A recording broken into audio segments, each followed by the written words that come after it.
Haifa power station पर हमले का नया वीडियो सामने आ चुका है। हाइफा, पोर्ट सिटी हाइफा, बीते 2 दिनों से ईरान लगातार हाइफा को अटैक कर रहा है, उसको टारगेट कर रहा है और न सिर्फ पावर स्टेशन पर हमले कर रहा है बल्कि उसका जो एनर्जी इंफ्रास्ट्रक्चर है उस पर हमले हो रहे हैं। जो बड़ी और प्रमुख इमारतें हाइफा में मौजूद हैं, ऐसे तमाम इंफ्रास्ट्रक्चर को टारगेट किया जा रहा है और ये आसमान पर उड़ती मिसाइल्स और इसके बाद अटैक्स को देखिए और इस आवाज को जरा सुनिए और समझिए कि दरअसल कैसे बैक टू बैक यहां पर लगातार बैलिस्टिक मिसाइल फायर की जा रही है ईरान की तरफ से। कुछ आइडेंटिफाई हो रही हैं, कुछ इंटरसेप्ट हो रही हैं डिफेंस सिस्टम के जरिए, लेकिन ज्यादातर मिसाइल्स वो अचूक हथियार की तरह काम कर रही हैं और इजराइल को डैमेज कर रही है।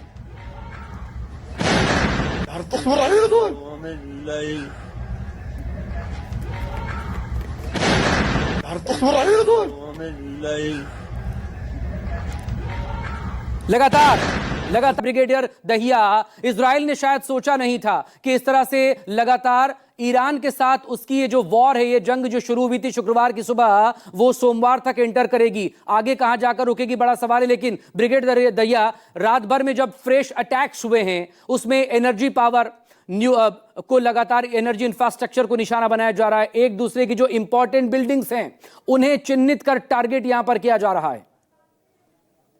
ये जो ईरान और इजराइल की लड़ाई चल रही है, इसमें एक बात समझने की बहुत जरूरी है कि जो टारगेटिंग है वो बड़ी सोच समझ के की जा रही है। और क्योंकि ये दोनों आपस में जमीनी लड़ाई नहीं लड़ पा रहे, क्योंकि इन दोनों के देशों के बीच में हजारों मीलों का फासला है।